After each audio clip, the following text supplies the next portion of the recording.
The party was in full swing. Balloons floated, kids squealed, and the smell of cake filled the air. My daughter was glowing, her little hands clapping, completely unaware of the storm that was about to hit. It started quietly, but deliberately. My mother-in-law leaned close to my father-in-law, loud enough for nearby guests to hear, and hissed, "She's just a leech, feeding off us.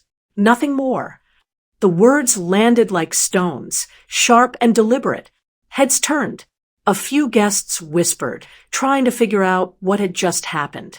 My husband froze, his expression tight, caught between embarrassment and disbelief. I felt the words pierce through the room, but not through me, not outwardly. I didn't cry. I didn't defend myself. I didn't shout.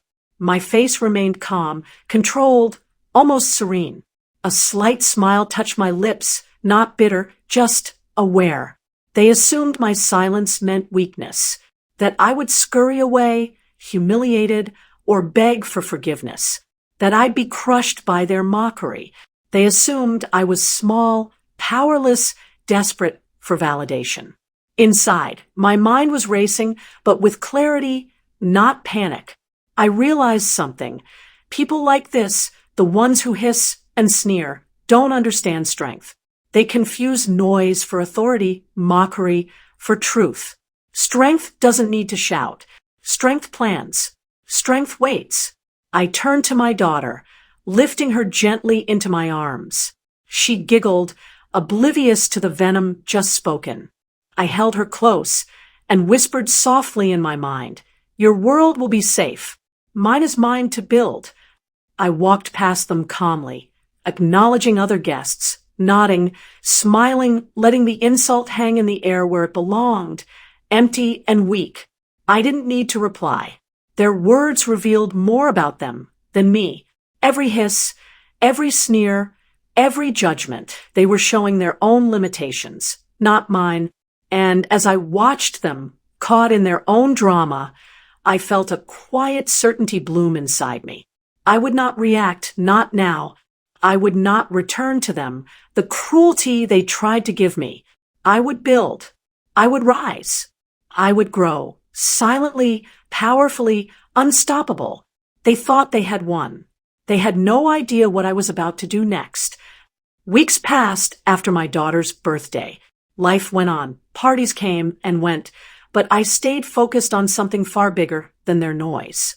I kept my head down, letting actions, not words, shape my world. I poured myself into building quietly investments, small business decisions, skills I'd been putting off. Every late night, every hidden effort, stacked like bricks in a foundation only I could see. Each day, I grew stronger, steadier, more confident.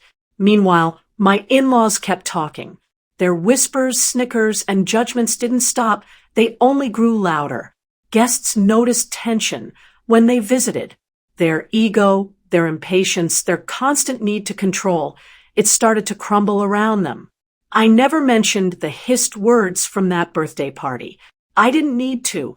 Every smile I shared with my daughter, every compliment I received from friends and colleagues quietly reminded the world who I really was. One evening, I heard them whispering to each other in disbelief. How is she managing all this? Their tone held confusion, envy, and a touch of fear. They were realizing, too late, that I was never the person they thought they could dismiss. I kept calm. I didn't gloat. I just continued running projects, building stability, showing up for my daughter, living my life with quiet authority. The contrast was obvious. Me, calm, composed, unstoppable. Them, noisy, chaotic, grasping at appearances. At a friend's dinner, a casual comment about a recent investment I'd made hung in the air. Their jaws tightened, eyes widened. The truth almost slipped out, but I didn't nudge it. I smiled politely, leaving the recognition to sink in naturally. I realized then that power doesn't scream. It doesn't demand attention. It simply exists, quietly waiting for the world to notice. And when it does, the ones who mocked you will understand. Too late, what they underestimated. They were still talking about me. I was already far ahead of them. A month later, my father-in-law invited me to a casual family dinner. The air was tense, thick with unspoken words. I walked in calmly, carrying my daughter on my hip, smiling at the other kids, acknowledging greetings politely. Somewhere between the salad and the main course, the truth began to surface on its own. A cousin mentioned a recent project I had quietly managed, one that had turned into a significant success. Then another guest brought up an investment I'd made that was already yielding returns. Slowly, like a tide, my accomplishments became visible to everyone at the table. My in-laws' faces betrayed shock, disbelief, and finally, a quiet realization. That hissed insult from my daughter's birthday, "She's just a leech," suddenly rang hollow. They were really seeing me for the first time. They stammered apologies, soft, hesitant, almost embarrassed. I didn't answer with sharp words. I didn't need to. My silence carried more weight than anything they could say. I met their gaze calmly, my voice even and composed. "I'm here for my family, always. But I'm not here to earn respect from people who choose insults over understanding." The room was quiet. My husband's hand found mine under the table, squeezing gently, pride in his eyes. My daughter laughed nearby, oblivious, the world still innocent in her eyes. No one tried to argue. No one shouted. No one tried to reclaim the narrative. They simply realized they had misjudged me. The lesson was evident without me needing to deliver it.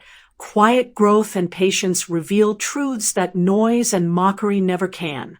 As I looked around the table, I knew something important had shifted. I wasn't proving them wrong. I wasn't retaliating. I was simply standing in the authority I had earned through calm action and steadfast focus. They thought I was weak because I was quiet.